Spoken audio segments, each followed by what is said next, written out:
What's up, guys? It's your boy Keegan here. Today we're going to be going over all of the potential MVPs for the 2023-24 NBA season. I'll start off with number 4, and I'll give my number 1. I'll just start it off by saying my MVPs changed through the entire year. First of all, it was Joel Embiid, and then he went down. He's not eligible anymore because of the new 65-game rule. And since then, it's jumped around 4 different candidates. Those candidates being Nikola Jokic, Shai Gilgeous-Alexander, Giannis Antetokounmpo, and Luka Doncic. And if your MVP is any one of those players, there is a valid case, valid argument for every single one of those players, so I don't have a problem with that. But if it's not one of those 4 players, what are you doing, man? But let's get right into it. And depending on how long this recording is, I might split it into 4 different videos. We'll just see. But let's get straight into it. My number 4 spot is Giannis Antetokounmpo. As of recording this video, the Milwaukee Bucks are second in the East, 47-31 behind the Boston Celtics, and despite their recent stretch where they're 3-7 with some pretty bad losses to the Wizards and the Raptors, they're having a good season, and right now they are up to the Celtics by a pretty big amount, so that's good for them. But overall, pretty good season, in most part due to Giannis. Dame has still played at an all-star caliber season this season, but he's not the same Damian Lillard that we know and love. And with the loss of Drew Holiday and the switching between coaches mid-year, it's been a lot for the Bucks, and Giannis has been there. Because Giannis, he's the only shot creator on the team, not named Damian Lillard, and with Drew gone, Giannis has had to step up a lot on the defensive end, and Giannis hasn't backed down from this, and he's had arguably his best season numbers-wise. He's averaging about 31 points per game, 10 rebounds, and 5 assists on phenomenal shooting, 61% from the field. And defensively, he's still been great, averaging over a block and a steal a game. In addition, he's second in the league in points per game, 6th in the rebounds per game, 13th in assists per game, and 7th in field goal percentage. If we look to some different advanced statistics of Raptor, LeBron, box plus minus, Darko, and drip, on both the offensive and defensive side of basketball. If you don't know what those are, feel free to look those up. I might do another video explaining those. If you want me to, drop it in the comments section. But Giannis, according to these advanced stats metrics, Giannis is the 3rd best offensive player in the league, and he's in the 91st percentile for defense. And obviously, stats don't tell the entire story. We have to use a fair combination of statistics and the eye test. So from watching many games, highlights, and just overall possessions, because you can't just watch the highlights, because you'll just only see the good. You have to see the bad of all the players, because nobody's perfect. So from all I've watched, I've noticed a lot of different things. First of all, Giannis is willing to shoot the ball. Is he good at it? No, absolutely not. He's horrendous. But he's a lot more willing to shoot the ball than he has been in previous seasons.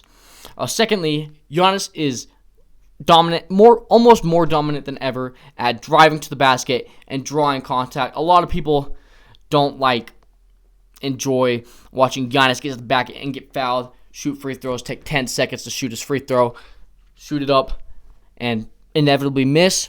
But Giannis has still been amazing this season. Posting up in the mid-range elbow, turnaround, easy bucket. He's still been great. And still been extremely effective in helping his team to wins. My number 3 spot is going to go to Shai Gilgeous-Alexander. As of recording this video, the Thunder are 3rd in the Western Conference at a record of 53-25. Just one game behind the Nuggets and the Timberwolves, which could definitely change today as all these teams are playing right now. Nuggets destroying my Jazz, but that's all right. But Shai has been gone over their last few games. He hasn't played all of April. I think he's playing today, but other than that, he hasn't played all of April. And if he was, it's very, very likely that the Thunder could still be first in the West. And we look at Shai's season last year versus this year.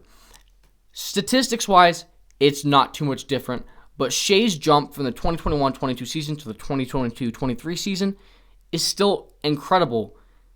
Because we look at the games, the Thunder have already won 53 games, which is 13 more games than last year, and the season is still in swing. Some of this has come from Chet Holmgren, obviously coming off of injury. Jalen Williams has been amazing, had a great sophomore jump. but in large part, it has been to Shai's leadership, scoring ability, and his defense.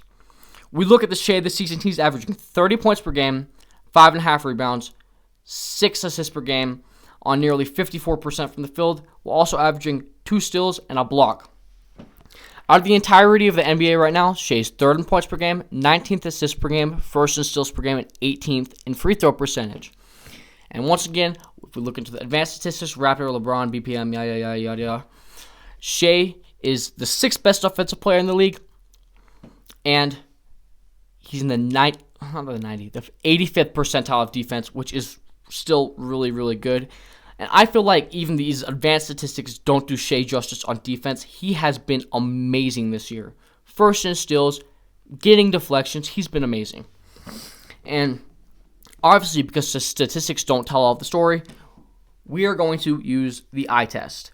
So, from all the games, possessions, highlights, all that, what I've seen from Shai is he is one of the best bucket getters in the NBA. His ability to create space from his defender, step back, and hit that shot in the elbow or the short corner is amazing. Like, I see that go-to move, step back, elbow, step back, short corner, hits the bucket every single time, and then he'll go and get his 31 points up. He's been amazing this season. He can finish the basket, draw contact, and he can hit timely three-pointers, and he's obviously still been amazing at defense. And why am I picking Shai over Giannis? Shai's stats, I don't think they pop off the stat sheet as much as Giannis's, but I am putting Shai on my 3rd on my MVP ballot because he's excelled more at leading his team to victories. Because right now, even though Thunder are 3rd in the West right now, Bucks are 2nd in the West, Thunder still have a much better record. And you compare the Thunder's last season to this season, it's been clear that Shai has helped the team improve. If we go to 2nd in my MVP ballot, it's Nikola Jokic.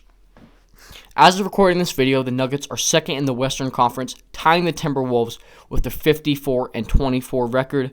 And as I'm recording this, Timberwolves are looking like they might lose to the Wizards, which is awful. And the Nuggets destroying my Jazz, 12-game win streak, going to be a 13-game win streak. I don't want to talk about it, but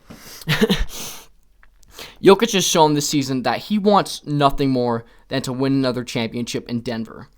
He has received accusations that Jokic isn't interested in basketball. I think those are funny. They're funny, but I think it's just not true. Jokic has proven both his passion and his talent for the sport of basketball this season, and he's done it in prior seasons. You see that game winner against the Warriors, bro?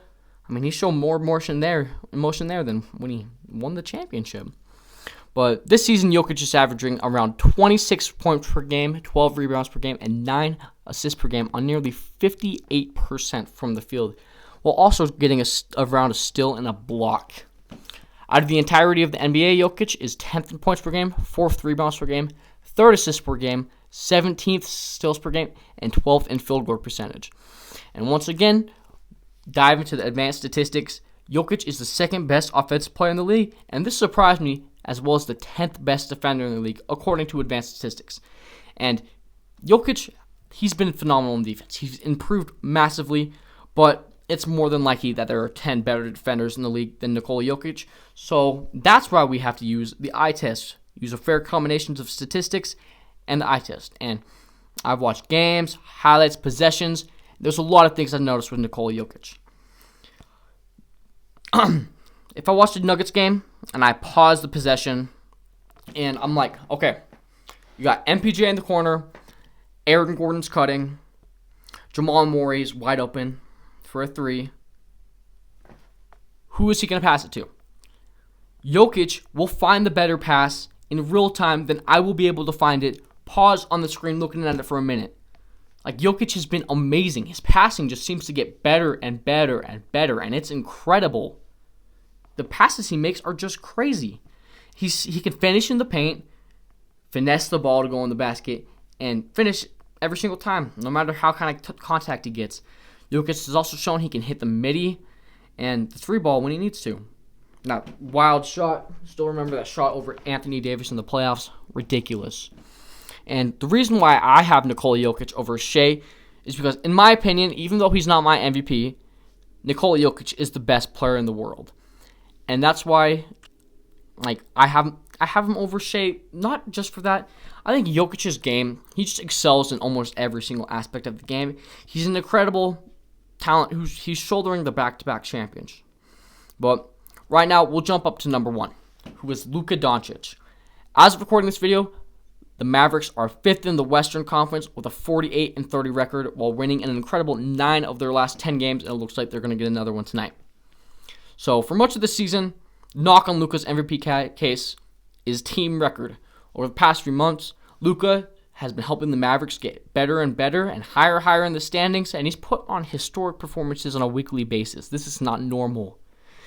And then once again, we dive into the advanced statistics. Luka is the best offensive player in all of basketball, and he's a positive defender in the 52nd percentile, which obviously isn't amazing, but he's an above-average defender.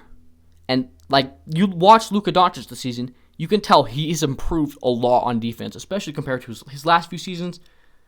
It's been amazing. He can defend, and he's putting in that work so he can help lead the Mavericks to a championship.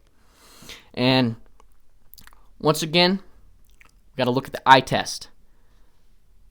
Games, highlights, possessions. Luka, he's like Jokic. His passing just seems to be getting better. He can find his teammates anywhere on the floor, and even if he doesn't want to pass it, make space, knock down shots from any spot on the floor. Especially that left three-pointer, the left wing three-pointer, he's been hitting that like crazy. I think 42%. But Luka's ability to just put his team on his back and win games, it's been incredible this season. And my reason why I have Luka over Jokic is this. The biggest knock on Luka's case is obviously team record. But we got to keep in mind, Jokic won his first MVP when he was the 6th seed. And this season, the odds are leaning towards Jokic for MVP. I think Jokic is going to win the MVP this season. But personally, my MVP is Luka. Because when people are going to look back on the season and see Luka's historic numbers, they're going to be like, why did he win it? Why did he win it? I remember Russell Westbrook's MVP season. Everybody's questioning why James Harden didn't win it. Because James Harden is shouldering one of the best teams in the league, and he's still putting up amazing numbers. We look back on that, and we're like, Russ won the MVP, and he deserved it. He was the first player to ever average a triple-double. And Russ, rightfully so, won the MVP. So, like Russ's MVP, I don't think team record, and Jokic's MVP, I don't think team record should be emphasized over the historic numbers that Luka is putting up. And it's not even like they're in a play-in team. They're the 5th seed. So, that's just my take, and thank you guys for tuning in, and I'll see you guys in the next one. Peace.